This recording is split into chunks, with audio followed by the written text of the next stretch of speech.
Man United 4, Wolverhampton Wanderers 1. Mason Mount with a masterclass. The Wolves neutered tonight. And look, where do I start? I've seen enough. We can win the Premier League. No, look, obviously, of course, I'm joking. Please like, share, subscribe, hit that bell notification button, please. An interesting game for United tonight. Look, I'm going to start off. Don't get yourselves hyped up. My feet, as ever, firmly on planet Earth. It was a game of two halves tonight. We just talk about the game in isolation. Let's forget the wider conversation. I thought Man United would lose tonight. I thought United would lose. I believe we would lose. When it went 1-1 at halftime, I gasped. I sat here and thought, oh my God, please don't lose this. I understand the notion going through some people's minds, lose this game. Amorim might be sacked. We might improve. I can understand that train of thought, but I still don't want to lose football matches. In my heart of hearts, when we're playing, I just never really want to. And the first half was we were the better team. There's no doubt about that. But again, and a litany, and I wrote them down here, a litany of mistakes, mistimed passes, bad touches, let us down. We were gifted a goal, maybe the ugliest goal we'll ever score. Not from Bruno Fernandes, but I got in Cunha. I don't even understand what his pass was. Makes Bruno fall over. That's very well, by the way, to turn his man and score. We conceded right at the end of the first half, and the goal we conceded was so typical of this Amorim system, where we always afford a lot of space at the edge of the box. And some people will blame the Man United right-hand side, so Casemiro and/or Mbeumo for not covering in and picking up Bellegarde. Some will say Bruno Fernandes can see him, so should step across and come out of his zone. And I think both should take a percentage of the blame, because it was just a poor goal to concede. The goal actually came from us giving the ball away very cheaply, very weakly in the middle of the pitch. And it's one thing that I do agree with Ruben Amorim on. We far too regularly lose those second balls and lose those fights. Ball falls to Bellegarde, he equalises, and it ended what I thought was an abysmal first half for Manchester United. A first half where we were poor on every single level. Yes, we scored a goal, but we lacked intensity, we lacked fight. The shape just felt awful and awkward defensively. You could see a goal coming. And the defensive setup from Amorim is an absolute disgrace at the moment. It is. And the shape is all over the place. It leaves United far too easy to play through. And there were multiple times where one or two balls and they're in on goal. And that is the system. And we can blame individual players for not being in the right place. But actually, when we actually went 3-1 up and 4-1 up, we actually stayed in their shape a lot better. It's when we step out to attack, the holes are there, the holes get exploited. It's something that must be worked on. But the second half, I have to and will give credit to Ruben Amorim and the team. They came out with far more intensity. They came out with the bit between their teeth. We passed the ball quicker. The first touch was better. And I thought it was a superb second half. And we did in the second half what we're meant to do to a team of the quality of Wolves. Disband them. And we did that from the first whistle to the last whistle of that second half. The intensity was there. The fight was there. And there was a clinical edge. The final balls. The passing from Mason Mount. There was an authority. There was a zip. There was a swaz to the way he was hitting the ball. I loved it. I loved every single element of that. In fact, I was a little disappointed in the last 9 minutes of the game that we didn't try and get a fifth or a sixth. It was one of those games where in the end, I didn't want to see it end, because rarely do we get this. We rarely get to feast as Man United fans. And I think there's still a feeling of disappointment amongst us, because we think back now to the Everton game, the West Ham game, and you go, oh, where could we have been in the league? Now, Amorim has got to fix the defensive issues, because it's a mess if he wants to survive here. And I say that because Man United are the third highest scorers in the Premier League. The third highest scorers in the Premier League. Let that sink in for just a second and just a moment. third highest goal scorers in the league.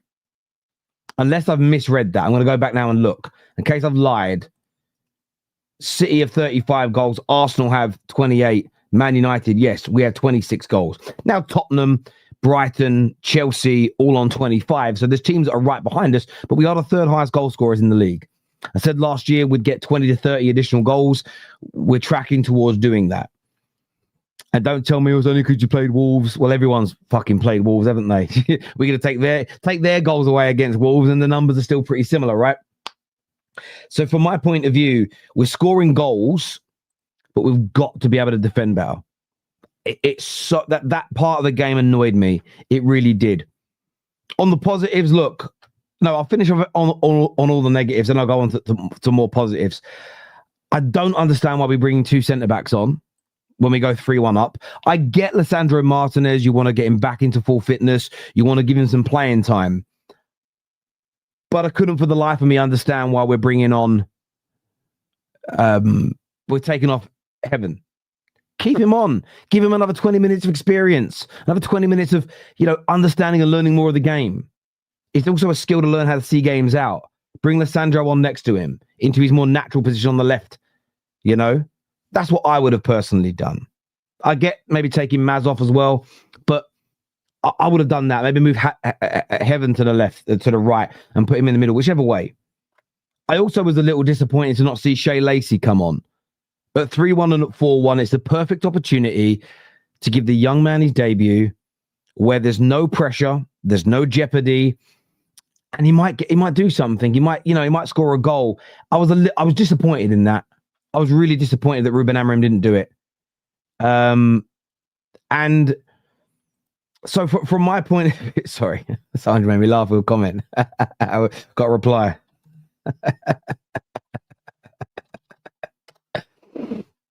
And so from my point of view and perspective, that bit disappointed me. That bit I felt a little bit let down by. It was a great opportunity. Glad Mainu got some minutes. The other substitutions, you didn't bring Xerxes on. Again, Dorgu, I would have just brought Lacey on instead. That's just me personally. But the negatives out the way. Look, Mason Mount, I've mentioned him already. I'm going to say it again. I thought it was a masterclass from him. I was so impressed with that performance. And look, it was, I know a lot of people say it's only Wolves. And yeah, I don't disagree. But we've waited a long time, 2.5 years, to start seeing the best out of Mount, and we've got a lot of that out of him this season. Very well taken goal from him. Glad he got the man of the match. I thought he was stellar. I felt in the first half, Brian Mbeumo was poor. I thought his first touch was terrible. He dilly-dallied on the ball too much.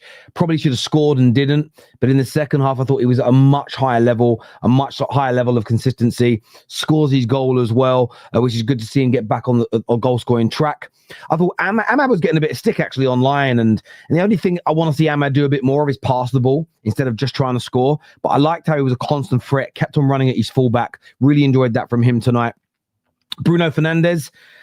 Listen, it annoys me that he's so deep because he's so good in that final third. The pass from him to set up Mason Mount, very few players in Europe that can deliver that ball as regularly as Bruno Fernandes does. Fantastic. Got himself a brace tonight as well. Yes, one from the spot, which we'll talk about the red card in a minute, because I thought the penalty. I thought the first one was more of a penalty than the second one. I felt the first one hit lower on the arm than the second one did. VAR's a funny creature. I mean, it equals itself out in the end, I suppose, but they're an absolute disgrace. And if you're not going to give the first one, you probably shouldn't have given the second one. They looked identical, really, to me. Maybe the first one was more of a handball, as I say. It's a strange decision. But Bruno gets his brace. And look, I felt a bit for Cunha tonight. I felt we could have... He just looked like he was trying too hard again. And Ruben's called him out for this, and I agree. Just relax and play your game, and it will come. Stop trying to force it. He looks a bit tense. And when you're a bit tense, you can force things. He's a player that needs a rhythm. And I think when you're as tense as him, it isn't going to come true. But overall, look, I was impressed in the second half with Man United. There's no doubt. The one thing that these players fail to do on a regular basis is play with intensity. I think some of that comes from a lack of belief in how they're being told to play. There's a lot of nerves that creep in that take that intensity away. And it doesn't help, as I mentioned, where a lot of people don't like the attacking element of our game under Ruben. That element doesn't bother me so much because I feel we get the ball to the edge of the box loads. I then look at it as it's down to the players to crack the code. Always have done, always will do, really. And it's often individual mistakes where Cunha makes a good run or Mbeumo makes a good run and consistently Ahmad goes on the inside to shoot, where actually you should be playing a lot more reverse balls. We should be using the overlap a little bit more. We also got to move the ball quicker. And in the second half, when we passed the ball quicker, when we didn't dilly-dally and we just went with the flow, got into a flow state, that's when we created the gilt-edged chances. There was that first one where, again, Mbeumo actually had a bad touch, plays it into Cunha. I did think he was being fouled, really, and it wasn't given. But that first time pass on the volley from Mount, we just did that more in the second half, where in the first half, it was take a touch, pass, maybe take 2 touches, pass, allow Wolves to get set. You just can't do that in the Premier League, even against the worst side. So, look, as I say, very happy with the win. As much as I thought we were going to lose tonight, I'm so glad we didn't. Has my mind changed about anything? No, absolutely not. We have Bournemouth next. Go win that. Then we go away to Palace. Then we go away to Villa. See what you can do there. Then we play at home to Newcastle. The next 3 games, then we play Wolves, the 4th game in the Christmas period. Our festive games start next Monday. And we play Bournemouth, we play Villa, and we play Newcastle. 3 teams all fighting for the European places. Champions League, Europa League, Conference League places. I'm at a point where I'll maybe reassess my feelings towards Amorim, the team, and what we'll do this season after those 3 games, plus the Wolves match. Win all 4, we'll have a conversation. We could lose all fucking 4 knowing Man United, and it'll be a very different one. But my mind doesn't change on anything. I have the same aggression, and I have the same frustrations, and I have the same view on everything. Feet firmly on the ground. I'm assessing the managers, players, and ownership with absolute equal measure. It's important that we keep that balance as fans. But on tonight's game, let's boil it down to tonight rather than always looking for the wider picture. Very happy with the second half. Still disappointed with the defensive shape. Annoyed at the substitution still from Ruben. I look at it this way. You throw Lacey on, just gets everyone off your back for a little bit. Surely that would have been the right thing to do. But maybe that's me. Listen, give me your views and opinions. Please like, share, and subscribe. And I can't wait to read back what you've got to say. Now, have a little look here at some of your comments. Actually, I don't think I put the comments up on the screen yet. I've got KJ joining me in a few minutes. It's a quiet one tonight, isn't it, when Man United win? Have you noticed? United win, it goes really quiet. I'm not going to lie, I prefer it. I absolutely prefer it. Let's have a little look at your comments here. Mount and Bruno Masterclass. I thought both were very good in the second half, no doubt about it. Second highest XG created in a Prem match this season. Yeah, listen, I'm not surprised. I mean, look, some will say it's just Wolves, but most haven't. I don't know if have Wolves been battered like this regularly this season. They've only conceded 30-odd goals, so there's no way they could have conceded at this rate the whole time. I don't know what their normal average amount of goals conceded is. But I don't want to seem like I'm gassing them because that'll make certain man cry in their fucking cornflakes, won't it? City put 4 past them. It's a second. Us and City have done 4. They've conceded 3, 1, 2, 3, 4, 5 times. So yeah, they've conceded a lot, but that's why I really wanted to go for the 5th as well. Because again, it's not about we're better than you. I don't play those childish games. Just about building confidence and whatever else. But maybe seeing the game out and ending it comfortably was better for them.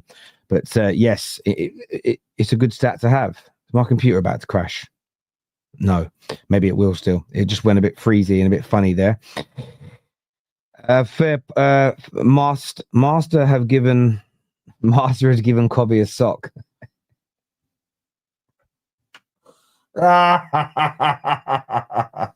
Sorry, that's a great Harry Potter reference. Fucking hell. Fair play to United. They looked awful, and Wolves could have gotten a genuine point or 3. My only gripe is the awful refereeing. How is that a pen? Yeah, I felt the first one was more of a pen, but yeah, I hear you. Like in terms of United looking awful, I've criticised my team loads. The first half, I would agree with you. Second half, I wouldn't say we were. The bugbear I would have, Abraham, is I wanted that for 90 minutes or as close to 90 minutes as you can get. Happy with the win, but the game kind of highlighted our issues. Very lackluster and passive for large spells. Lack of clinical edge. Little midfield control. Serious problems. So switching on and off.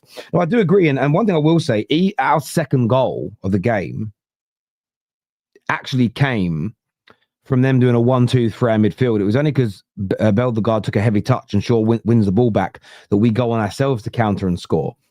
And that's what I mean. It's a defensive setup for me, more so than the in possession element. When we've got the ball and we move it quickly and pass quickly, I'm relatively comfortable. I want better players. I want it to be better, but I'm relatively comfortable. It's when we don't have the ball, that's when I really panic, because it's so easy to play through.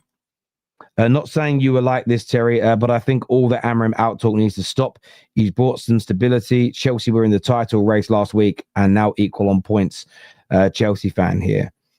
Listen, I appreciate an outsider's view, an outsider from a United perspective. My issue with Amorim is I don't see us getting much better.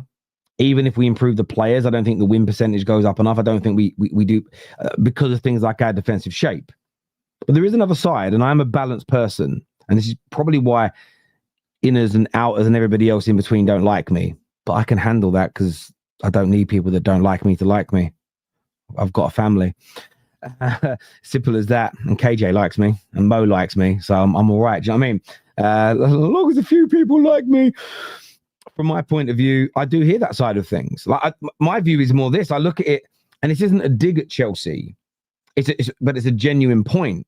I do look at it and think, how embarrassing is it for Chelsea that a team as dysfunctional as up and down as Man United is level after 15. We are 3 games shy of the middle of the season. Now, look, our next 3 games are Bournemouth, Villa away, Newcastle. Bournemouth at home, Villa away, Newcastle at home. We could lose those 3. Chelsea win their 3, and there's a 9-point gap. And by the halfway point, it's huge, right? That could genuinely happen, which is why I said it's not a dig. But there is that I also feel we're slightly punching above. And I feel that Chelsea, I know you've used them as an example. That's what I have, Thomas. I think have slightly underperformed for the quality of your manager and squad. I think between now and the end of the season, I do think a gap will appear between us, which is why I'm not riding out and having a go at Chelsea. But you are right. We are level on points with them as of right now. My issue is when you talk about Amorim, and we should relax, I don't think we're going to grow from this point. We could win the next 3 matches. We could win the next 4 and my guy cuts his hair. We could lose the next 3 or 4. And I think as poor as Chelsea have been this last week, I think most Chelsea fans know you're going to go on a little streak again soon. You'll win 3 or 4 games. I think you're kind of all quite comfortable about that. Arsenal are, City are. I think Liverpool would be if they got rid of their manager. That's a slightly different situation. It's broken. I just don't have that comfortability that we will. It's a really good challenge, my friend. Thank you. United has the same amount of points as title challengers Chelsea. We do. Look, and again, we're going to do positives. And I know I'm someone who thinks the manager won't survive. I'm someone who thinks the manager hasn't done enough to stay. I've said these things. We are 6 points better off now than we were last season. And again, if we just maintain our. By the way, we actually got worse as last season went on. Our win percentage dipped further and further into the campaign. So there's a 6-point difference after 15 games this year. You extrapolate that and put it across 38 games. If we maintain the win percentage, it's about a 15 or so point improvement over the course of the whole season. Is that enough? Don't know. I think we might need a little bit more. I think we might need a little bit more than that. The biggest problem in the first half is we should have been up by 3 goals in the first 15 minutes, but we're always like to make it difficult. You're spot on, John. You're spot on, John. We always make it hard. We don't need to make it that hard, but we have a habit of doing it, my friend. We really, really do. United, same points as Chelsea. Not sure who flatters who. I think it flatters Man United, if I'm being honest with you. I think it flatters Man United. That being said, should have beaten Everton, in my opinion. 10 men. Should have beaten West Ham. we'd be 5 points above them. That's the crazy bit. 5 points above them would be. That's when I'd look at it a little differently, maybe. That's when you've got a little insurance policy. We don't have that right now. Didn't we do that before the beginning of the season? So why should the next couple of games define regardless? Well, I didn't say it would define. I said I'd maybe reassess. I said maybe I'd reassess my position. As people in the chat are asking me if I changed my mind. People in the chat are asking me, what do you think now? And I'm not going to just change my mind on a whim, and I might get to 4 games in. We could win them all, play really well, And I might go, okay, well, I'm willing to relax a little bit after the next loss or two and go, okay, it's a blip. We can fight back. We might be really bad in those games and barely get any points, and my mind doesn't change or it deepens. I'm just responding to what the viewers are saying, my friend. For me, the next 3 or 4 games doesn't define us at all. I agree. He should go, shouldn't get any more games. What's it going to change? Like, seriously, I don't disagree with you. I don't disagree. So I'm only saying that if there was change after three or four games, if I did see something different, if I did see an improvement, I would talk about it. Maybe I'd change my mind. Maybe I wouldn't. I'm just someone that's very open-minded if things change. But I haven't changed my stance, Josh, at all. If he was sacked tonight, I would say it is well-deserved. Nice 3 points on my birthday, 32. Big up Tezza and KJ. Big up Annie, and happy birthday to you, my friend. It's my birthday actually in 10 days? 11 days? No, 9 days. 9 days to my birthday. Jesus. Getting old quick. Getting old quick. We're getting old quick. Oh, John, a win on your birthday as well, John. Big up yourself and happy birthday to you, brother. 3-0 United Bournemouth. Again, but this is what I'm talking about. If you beat Bournemouth 3-0, got a draw away at Villa and played well, beat Newcastle 2-0 and looked good, then smashed Wolves 4-0, and we played well, then I would look at it again and go, not change my mind completely, but I might look at it and go, well, I'll give him another 5 games before making any more judgments or whatever else, kick the can a little bit because I'm open-minded. But yeah, I don't think it would make me change my overarching view. I don't think he's going to make it here. I do agree. But it would take big results and big performances to start changing my mind. I'm open to changing it. I want to change it. I want to feel like faith that he's going to turn it around, but I don't right now. I'm curious about this because it looks like they're going to sub off the players that committed the penalty. What would have happened because he's off the pitch? Would still be a penalty. Would still be a red card. And then because the way VAR works is you revert back to the minute of the game it happened. So for instance, when we got the penalty handball, Mupai, Brighton away, game ends, then VAR checks it, the game starts again. You go back to the minute of the incident, if that makes sense. So the red card would stand and the substitution would be cancelled and not be allowed on the pitch. That is what would happen. So this is what I mean by brains, right? So you don't think he should go. That isn't what I said, is it? It's quite the opposite of what I've said. I haven't changed my mind from Thursday's game. I think he should be relieved of his duties. I think Ruben Amorim should be sacked. Am I going to go crazy tonight after a win? No, that's not my way. I've criticized him tonight. Still haven't changed my mind. But like I've said, after the next 3 or 4 matches, if he's still here, I'll look at the results and I'll reassess. It might change my mind slightly. It might change my mind completely. I doubt it. It might reaffirm what I already believe. Just being honest about how I feel. I'm not one of the... I don't lack the intelligence to sit there and go, my mind's made up. Nothing's going to change it ever. That's just for delinquents. I'm not going to be a delinquent. It's as simple as that. But I don't think he'll turn it around. If you want, you've asked me that and I've given you an answer. Terry, you don't seem happy with the win. I am happy with the win, but I'm not overly gassed with it. There's been a few wins this year that made me really happy. Beating Chelsea, beating Liverpool for obvious reasons. Beating Palace, it was so unexpected. But tonight, we should be winning. We made some bad mistakes in the first half, but we did win the game. Happy with that. I've praised Mount. I've praised Bruno, praised Mbumo's goal, praised the good things. Still criticized the elements that I thought were bad, because I think that's about looking at the entire performance and the entire situation. And that's it. I'm not jumping for joy with this one, though, because I still feel disappointed with previous games. Like I've said, go win the next 3 or 4. Go win them. My mood will be very, very different. I can assure you.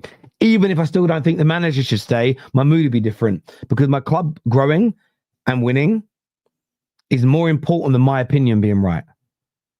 Say he won his next 6, 7 games. Hypothetical. So outers, don't fucking cry in your stupid little brains, right? Say he did. You think I'm going to be unhappy because what I want isn't currently happening? No.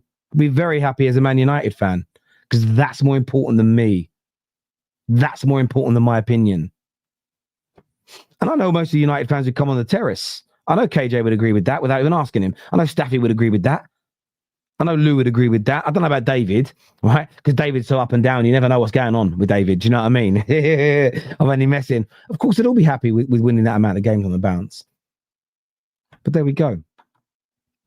Do you know the Glazers are in charge of the club? Yeah, definitely know that, mate. I'm the only Man United fan in the whole of the social media world, along with KJ, that's actually done something tangible to get the Glazers out by boycotting. The only ones. The only ones. The rest still feed the Glazers. Their choice. Don't judge them. Great people. Free to do what they want. I don't feed those fucking pigs. Those fucking leech cunts. Not me. I don't give them a penny. Fucking scumbags.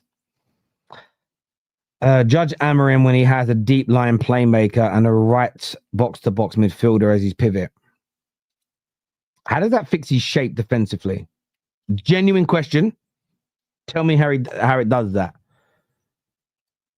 Tell me how that happens. I don't think individual. Listen, do I think we play better more regularly with better players? Yes, of course we fucking do. You know, give Ruben Arsenal's squad. I think we win more games. But I'm nitpicking, and I still see it as we'll still lose matches and drop points because of these holes in the defensive shape. And I won't stop calling that out. I won't. I think it's crazy when people tell other fans not to celebrate.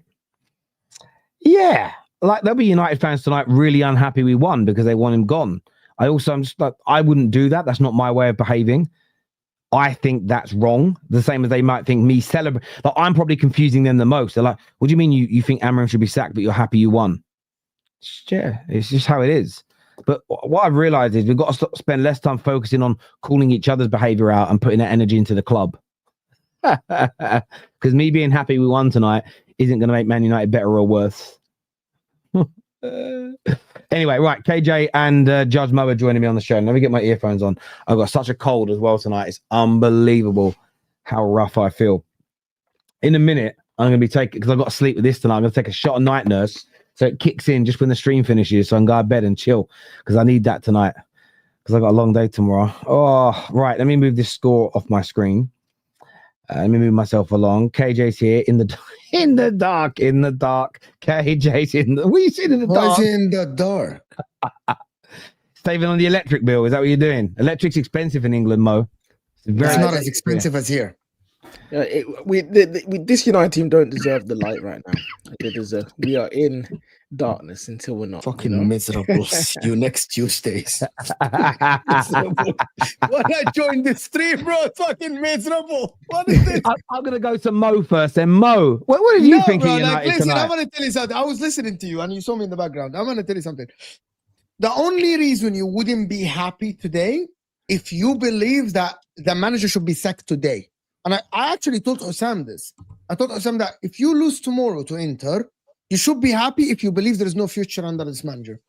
I know that you two believe that there is a tiny bit of hope for this manager to actually be okay, to be better than the other one. So, but I'm going to tell you something. There is no way he's going to get sacked.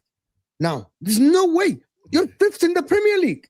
You're in the same points as Chelsea. Anybody that thinks that Amorim, that they have a ranting or yelling or screaming or tweeting or doing whatever, he will not get sacked, bro. You are sixth. You are on course for Champions League football, having the hardest start of the season, having played City away, having played Chelsea already. He's not going to get sacked. He's not. As long as the results are coming your way, he ain't. Because the club needs the money of European football. And if he's on course to get, he won't risk it. He won't risk it. For today's performance, bro, you created 5 XG. You should have won like 8 or something like this today. 8. You should have had another penalty, by the way, because that was a disgrace in the first half. The penalty that wasn't called. It's actually, nobody knows what they're calling these days. These people. Bruno Fernandes, nobody's going to talk about Bruno Fernandes pass to Mason Mount because he's not their cup of tea. Huh? It's quality. What the fuck? The timing, the vision, to see that run. No one is going to talk about that by the way. But if it was their favorite player doing it, they'll be up. We know what they'll be like. Oh my God, world-class players. I bet a lot of people will not talk about Ahmad watching Wolves pass it around in the 18 while he's ready to go forward. Broski, it's not over. The play was not over. The goal, by the way, it's all on Ahmad Diallo. Everyone knows that, right? Because he's not a defender. He's a forward player. He's a winger. And Amorim, that is on Amorim playing a winger as a wingback. He was literally watching the ball go, and he didn't even make a move to actually cover the player that is in front of him free in the 18. Again, another far post problem for Man United defensively. And I'm going to tell you something, Terry. That is not on the fucking manager. The manager don't tell players, watch the player in front of you and don't cover it. No manager in the world will tell Ahmad Diallo to see a yellow shirt and move forward. Nobody. No one tells me otherwise. Anybody that says otherwise are hypocrites. He doesn't do that. No manager does this shit, right? He tells Ahmad Diallo cover far post. It's a choice by Ahmad Diallo not to cover the far post. And I'm not blaming him. He's an offensive player. The guy was always a winger in Atalanta in his days. He's a winger. He's not a wing back. And he wants to switch him as a wing back. That is different, right? But I didn't think that Man United were bad as, oh my God, I'm seeing a lot of people on Twitter that are miserable. What? Why are you saying that, man? I thought you were good. No, that first half was not good. The first half, it started off well, and then we descended back into allowing the opposition to get into the game, losing the ball, losing 50-50 duels. We just went down to Wolves' level in that second half. And that goal is, you're spot on, Mo, with Ahmad. And I personally also think Mbeumo had a bit of a role to play, because he's looking at the guy who scores the goal. And he doesn't charge him down. He literally's there. And again, but because of our defensive shape, you've got two attackers in those crucial areas where it's like, yo, really and truly, we need a better shape. We need to have better people with better roles in those situations to make sure that those cutbacks rarely happen, you know, like that. And that's the thing. And today's game, we brought it back in the second half. It's very reminiscent of the Crystal Palace game, but the first half was atrocious. And then we bring it back in the second half. This time they can't use the excuse of the Palace were tired. This time it will just be Wolves are bad, and Wolves are bad, you know. They are poor, so we expect these kind of wins. But overall, I think for confidence, it's good. As like Mason Mount, I think in that second half was brilliant. He just did all the attacking things very well, making the right passes. That pass that he made to Mbeumo was so unfortunate that was just behind him, because that would have been maybe one of the assists of the season if that goes through to him and he scores that goal. So he was excellent. Great goal, like you say. Brilliant run. Bruno with an excellent pass to find him. Excellent finish as well. That's first time. That's a couple of times now he's done that first time finish with the ball that comes over to him. So Mason Mount is slowly finding his feet. He's staying fit, which is important. I ran out of fit Mason Mount for this long in the season so far. So like these are the positives that we're seeing. Hopefully this will breed confidence, because Bournemouth is not going to be easy.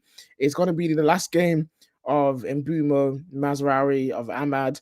They're going to have Semenyo leaving. So all of these players, I think, will have a good game, or try and have the best game possible in that last game. So it's going to be tough. It's going to be tough. So hopefully we get some confidence in there. We got the 3 points. But overall, like Terry said, it doesn't really, this is not a moment where we jump for joy and start screaming we're back and start screaming, yeah, like not bad. Where we're going to be said that. Like going forward. No, I'm not saying you, I'm just saying in general, like because there's a thing that people are wanting us to do that, to clown us, you know, but we're just not going to, because we're being realistic. This is a game we should win. Yeah, but I thought the players are like the players today. Like there's some people just don't see some stuff. Like it's not on the fucking manager. Like I'm sorry, even the goal that Bruno scored, Matthias Cunha, what a fucking howler! What was that pass? What was that pass? Yeah, it's poor. A professional footballer passing the ball like Luke Shaw. Listen, I like Luke Shaw as a football player. I like Luke Shaw. I know you guys don't like him because he's not available and he gets paid by the club. Today, ball control, Luke Shaw, bro. What are you doing, bro? Mm-hmm. What is you doing? Also, in the first, you're talking about simple passes. Wallahi, I think that people that watch the game, it is not on the manager again that the players miss the 5 to 10 yard passes. Guys, these are professional footballers. I It's agree. not on the manager. Like the manager doesn't. I'm sorry, we teach this to 8 years old. Once they hit 15, 16 years old, because I coached for a bit, we stopped teaching players to pass the 5, 10-yard passes. We stopped at the age of 16. That's where I agree with you. I mean, I didn't list them out tonight, but I wrote, and I've done it for a few games because I am trying to prove a point to my community. There are certain things that are just not for me on the manager. And I listed them here, like in the first minute. I'll list them here. 1 minute, 42 seconds. Bruno, simple pass into Mount. Mount made a great run. Bruno delayed it, so Mount was offside, then passed it straight to a Wolves player, not the system. Delo went through clean for on goal. For me, should score, doesn't. 9th minute, Mbeumo had the ball in space at the edge of the box, had room to turn, dilly-dallied. By the time he turned, he had 3 men around him, lost possession. Ahmad on the 19th minute took on his fullback. You got to put that across the 6-yard box. But what he does is he cuts it back into the crowd of Wolves players. Doesn't put it again, not the manager. 20th minute, Bruno Fernandes, he scuffed the pass in the middle that led to a counter attack. I don't put that on the manager. 33rd minute, Mount with an easy pass inside when he was trying to hold the ball up, but delayed, took the pressure from behind and then passes it back to Shaw. It goes out for a throw. That isn't the system. 39th minute, Mbeumo again delayed a counter attack. Should have played. He could have either played Cunha through in the middle or Ahmad out to the right. Holds onto it, and then gets intercepted from behind. 41st minute, Cunha. Easy little header into the path of Mbeumo to run onto. Heads it behind him. 45th minute, poor play, gave the ball away, which led to the goal. 47th minute, Mbeumo, not a complete open goal, but goalie off his line, basically hits a P-roller, should do a lot better. Okay, how Harry Wilson can score from the halfway line, I'm sorry, because I was thinking about Harry Wilson. Harry Wilson scored in the goal from the from the throwing lines, and Mbeumo, the technical player that's 28 GA last season, empty net. Yeah, Habibi, lift it. Yeah, and then the final one I wrote down was 49th minute, was that great pass from Mount. It was a little behind Mbeumo, but I still think his first touch could have been better. His passing to Cunha should have been a little bit further ahead of him, and I still think Cunha should have the strength to hold the player off and get a better shot on goal. All of those elements, I don't blame on the system. There are elements of this that I've already cooked. The first thing I did tonight was cook the defensive element of the system. I went in aggressively on that factor. I didn't even bring it up till Mo did 7 minutes in. I don't blame managers at any club for those types of mistakes or bad decisions. So that element, I agree with you on, Mo, because that's where players... Can I ask this before David comes in? Can I add something? Well, people say 3 at the back, because Inter play 3 at the back, right? Luke Shaw, today, there is about 6-7 times today, he gets the ball on his left foot, and Dalot is wide open. Instead of passing quickly, he delays 1-2 seconds, that pass is gone. So he has to play long. These are not managers. This is players dilly-dallying on the ball. At Inter, if Bastoni doesn't pass the ball to the wing back, the opportunity is gone. You build from the back. Mazraoui, Heaven, Shaw, Dalot's free because the other team is shifted to the other side. If you don't pass it, you'll recover. But he didn't do this to it. 6-7 times. The opportunity is there. He's late. These are not managers, because the manager tells him to shift the ball quickly to go to Dalot. That's why you shift it. But he delays it. Casemiro, he's Thompson the ball. And then he has to recover.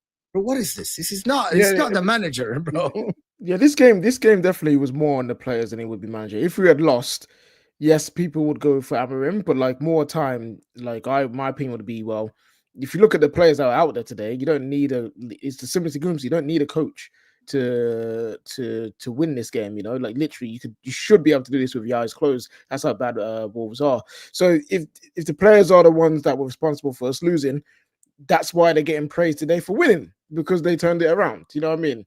Because again, the manager today didn't really do much wrong because it's Wolves. You know what I mean? The only thing you could question is 2 centre backs again as subs, your first subs as well, questionable.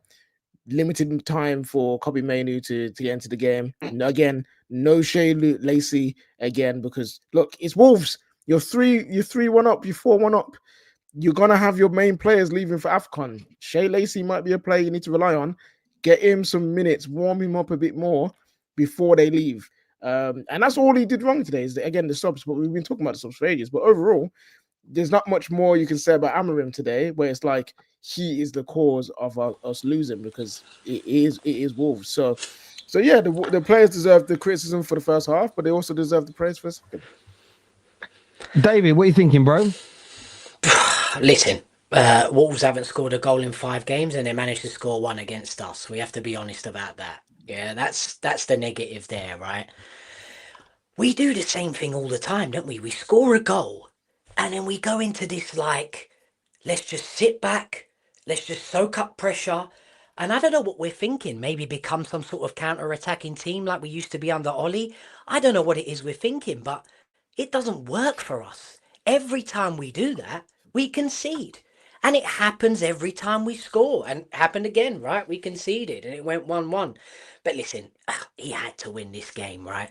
He had to win this game. The only way this man could lose his job before the end of the season or before Christmas was losing this game or drawing this game. So listen, the positives of the game are we seem to be crossing the ball a lot more. I've not seen a Manchester United team cross the ball as much as this team.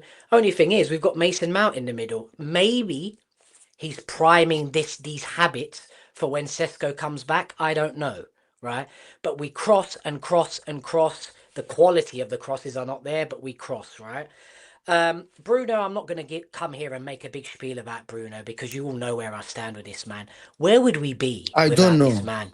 No, he likes him. Sorry, Dave, I Sorry, Dave, I don't watch a lot. I think Bruno's a club legend, Staffy, and I've been saying Club legend.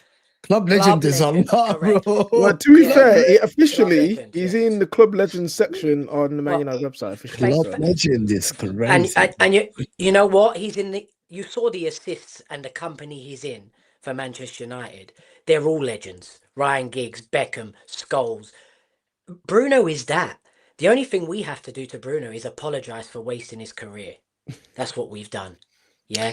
Because if Bruno was in Arsenal right now, then they would be scary. Right? If Bruno was in Man City right now, then they would be. No, you are seeing only you're choosing to only see the positives. No, you're choosing. I never had this conversation with you. You're only choosing to see the positive. No, I disagree with you. I've seen the negatives. Like I like the positives. I've always been praising Bruno Fernandes, but also you're making it as the guy can do no wrong. Some games he plays 5 long passes, 2 of them come through, and they're not. The other 3 are wasteful. Come on, we cannot do this. Like I'm not gonna hide that. Yeah, bro. He's Do you not think? like today, even Terry listed Bruno Fernandes simple passes. Yeah. Legends do, like and it happens. He's not Man United legend. I think he's more of an icon. One's perfect. I think that's the level below legend. Yeah, but so no one is perfect, but also he isn't. Listen, Kevin De Bruyne was not perfect. Kevin De Bruyne was not perfect, but 100%. But and Kevin De Bruyne would make less mistakes in a game than Bruno Fernandes, right? Yeah, You agree, right? I agree. Thank you. Finally, you admit that. Once you say that, we agree together. Yeah, know what I mean? No, I agree with that. But there's context to that, Mo. The players he had around him, Kevin De Bruyne, helped him make less mistakes. When you're playing with a bunch of donkeys that Bruno's been playing with, all we can do is apologise to him for wasting his career. That's what we've done. Bruno Fernandes is a club legend. He would have slid into most Manchester United great teams. Trust me on that. And I hear you. I'm not disguising the mistakes that he makes, but what he does for Manchester United, what he has done has been incredible. But we move on. Cunha, he's trying too hard, isn't he? He's almost trying to, against Wolves today, trying to impress his old mates. I don't know, but he was all over the place, man. And I've come here to tell you that you laughed at me, Terry, for saying Ahmad is Anthony 2.0. If that is our future for our right wing forward, right wing back, whatever you want to call this fucking position, right? If that's how he looks against Wolves, constantly cutting in on his 1 foot, running into trouble on his 1 foot. He was shocking today, man. And a few weeks ago, Ruben Amorim said, we need someone at left wing back at the same level that we have at right wing back. No, we don't, mate. We need a 2 whole new left wing back and right wing back. Ahmad is not the level that we need. He's not good enough. He's got 1 foot. That was the same as Anthony, because when Anthony got anywhere near a player, he would fall over. and just be on the floor. KJ, When what I saw today, Ahmad would enter their box, take on a man, turn him inside out. Bro. where did you see that? Where did you see that? On Where do you mean YouTube where I said clips that? or Where, something? bro, you're wearing glasses and you still can't see. That's crazy, that did bro. not happen today. That Like, did not happen that, today, that, my that friend. did happen today. There were all plenty he of did was times. cut in on his left foot and walk into a wall. No, mate, there against are Wolves. plenty of times Ahmad went past the player, caught back, jinkied around, he kept the ball. There are plenty of times he did that in their box. They were scared to try and touch him because they didn't know if they touch him, they I disagree with you, David Arap. Going forward, Ahmad Diallo Surprise. is a winger. No, I'm going to tell you why. I'm going to explain. I don't just say things like this, right? I explain my point. Ahmad Diallo as a wing back is a very offensive wing back. He's like a Victor Moses type. I think if you come here and said that we need a better balanced wing back that can defend as much as go forward, No. I would be on your side. But coming here to actually I don't know, you criticize the offensive part of Ahmad Diallo. Yes, I do. He's not good enough. He's not good enough. He's in the wrong aspect of the game. I think as a wing back, Ahmad Diallo is more. Listen, I'm not Ahmad Diallo's biggest. I don't say the Saka shit is better than Saka, but Ahmad Diallo probably better than 90% of the wing backs in the world, technically going forward, because originally he was a winger. Just listen to the logic. The guy was brought as a winger. He's a technical player, can dribble, can cross, right? Offensively, he's a very good player at the wing back. I think he offers you as a wing back going forward more than the majority of wing backs in the world would offer you.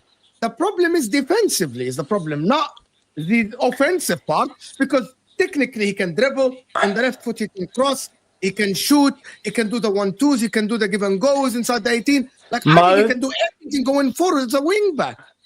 Mo, if that's how Ahmad is going to look against the team that is bottom of the Prem, right?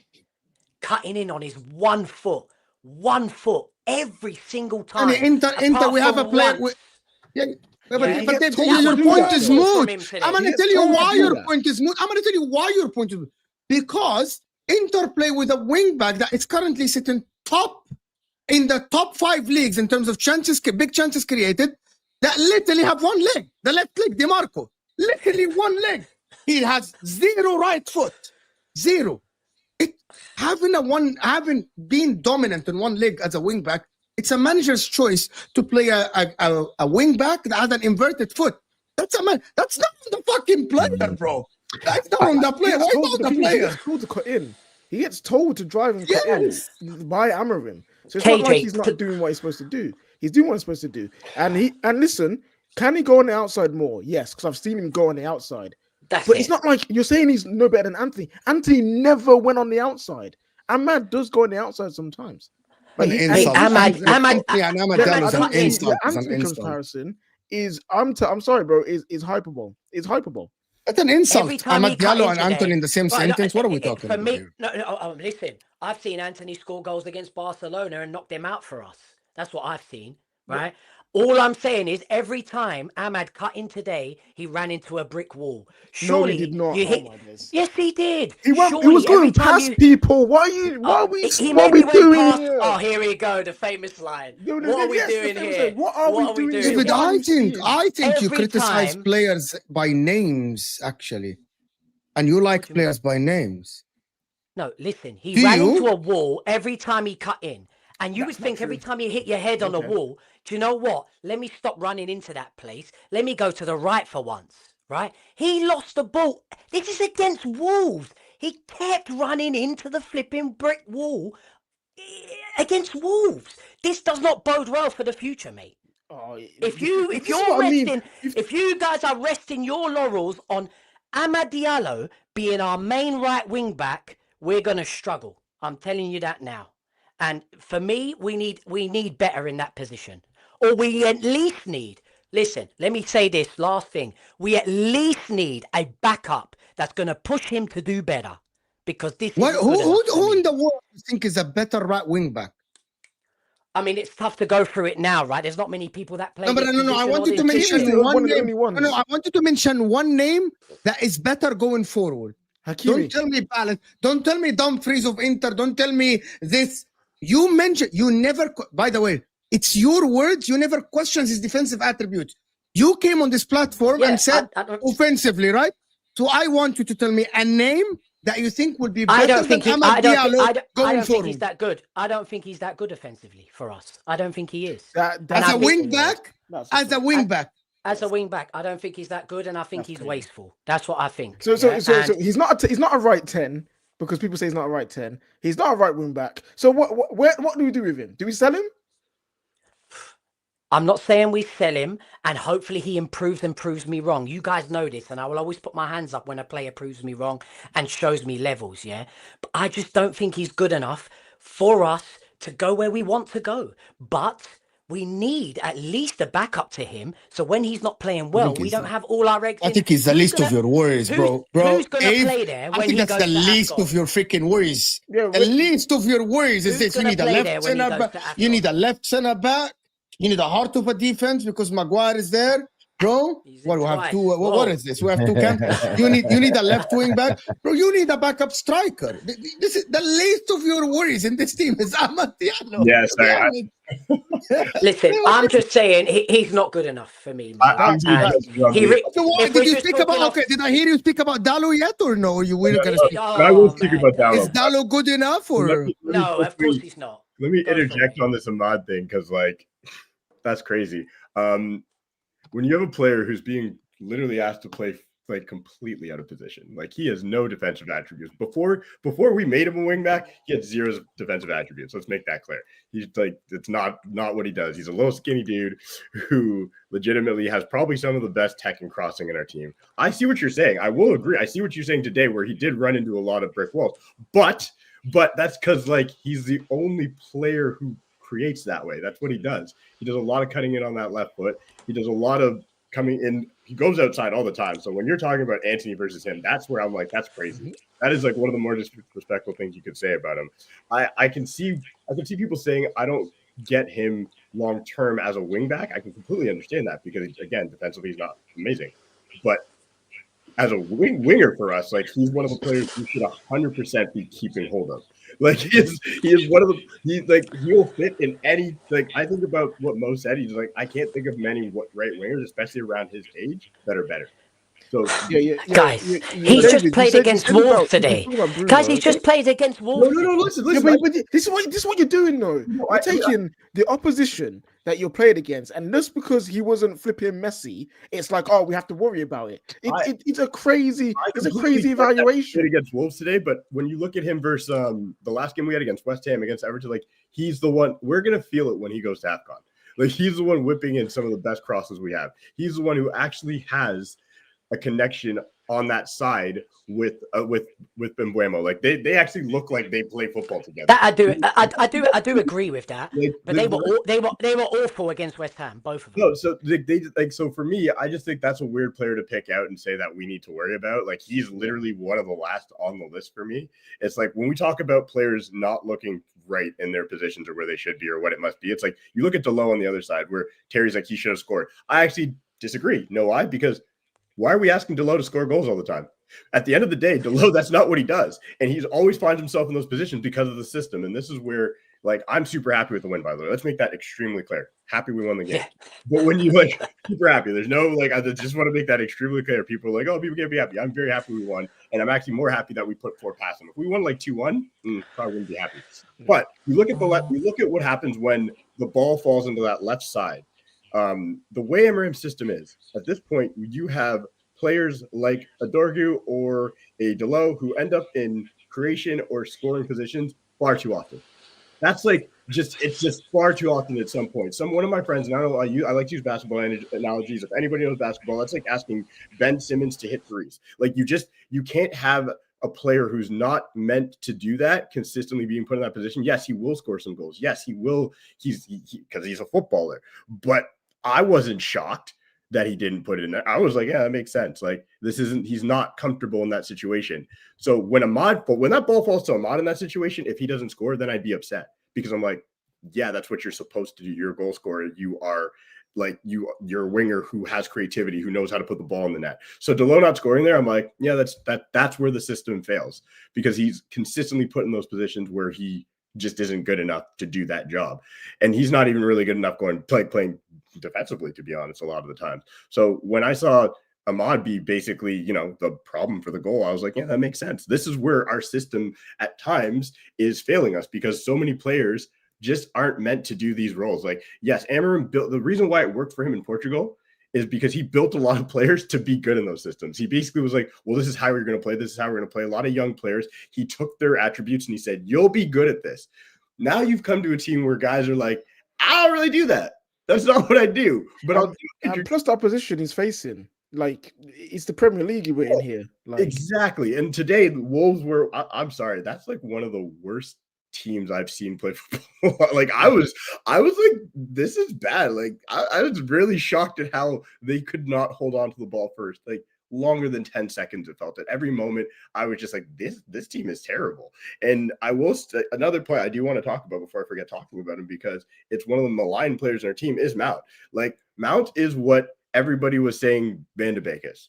I'm sorry. That's he for me, when he's healthy, when he actually has his legs and he's not coming up and like that one touch, the movement, the actual, like the volleys, all that stuff, like he can do that when he's healthy. And you can always tell when he's fresh and doesn't have a nick because he moves around that pitch completely different. He was spraying balls like crazy, but he was spraying like the some of the passing. I was like, the range he had was insane. I was like, oh, okay, you could do things that I'm not used to you doing, because I don't think he's ever healthy that often, which is a problem. So for me, like, listen, I hear what he's saying. He ran into some walls, but he's not the player. Ran into walls. He's got a concussion today. 100% he's got a concussion today. He headbutt about 8 walls. No, today. but let's keep it 1,000. Our team in the first half had zero composure.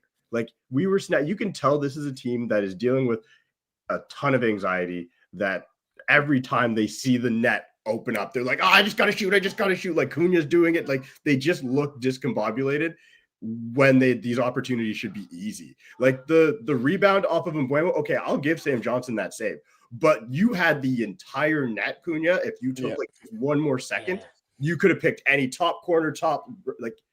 He's desperate to do well for us. He really is, right? And I love him as a player. Terry, you're on mute. Go for it, Terry.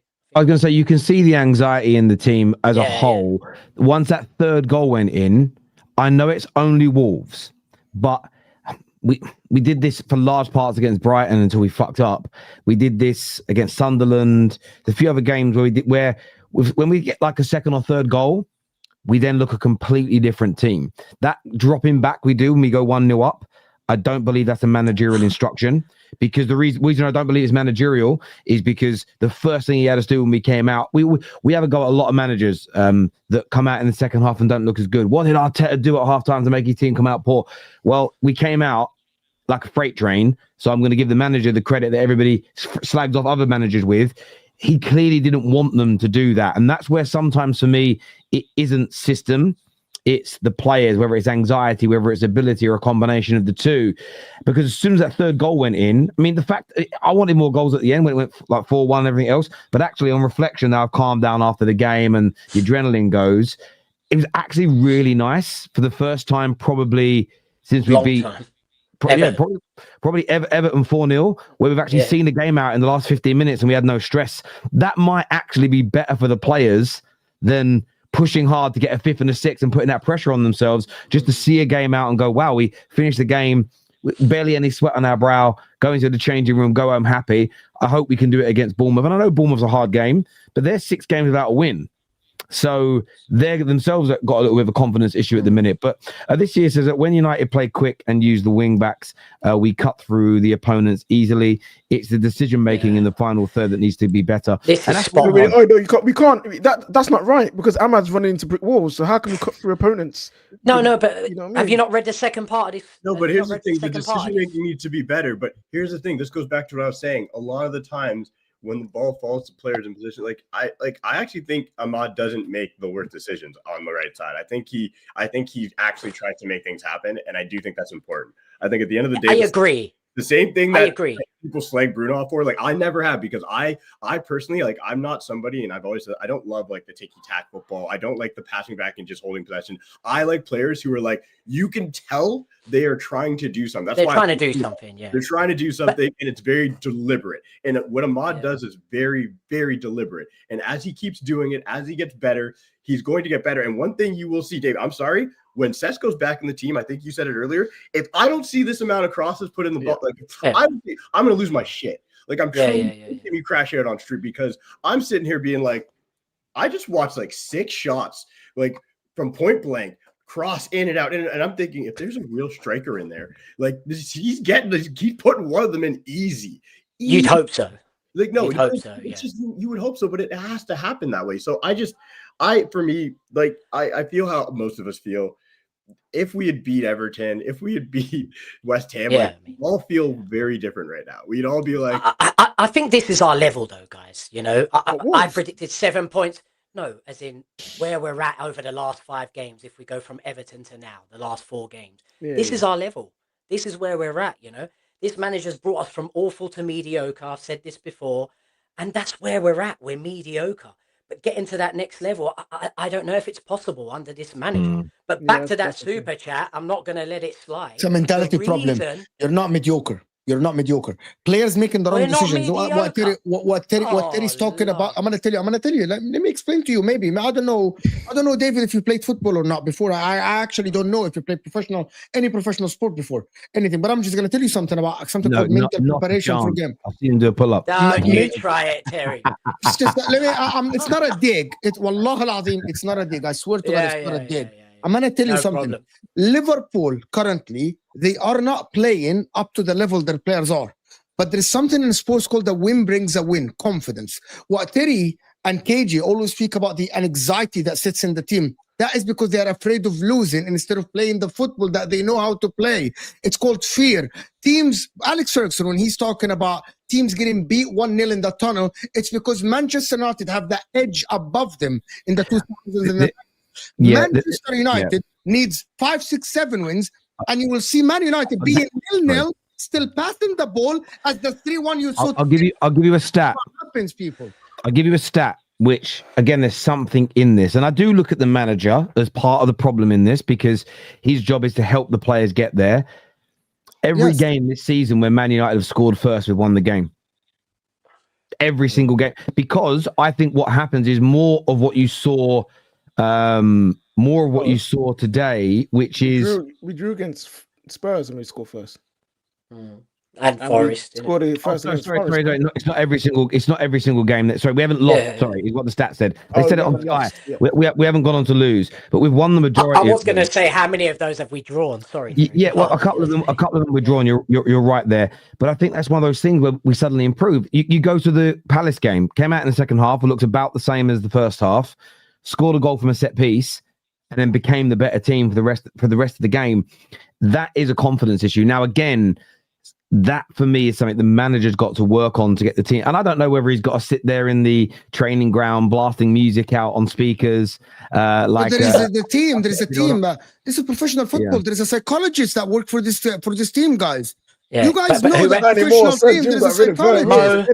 Mo, they've been trying to work on the psychology of but I'm going to tell you something. It's not only about that. Mo. Yeah, but David, it's not only about that. Let me answer what you said earlier, yeah? Okay. You're here talking about getting 7 wins, 8 wins. Maybe you're speaking from a very entitled place supporting Inter, and that's a walk in the park to do, my friend. But for our club, if we got 7 wins, oh my God, I think I'd shave my beard off, my friend. 7 wins for Manchester United. But people need to understand.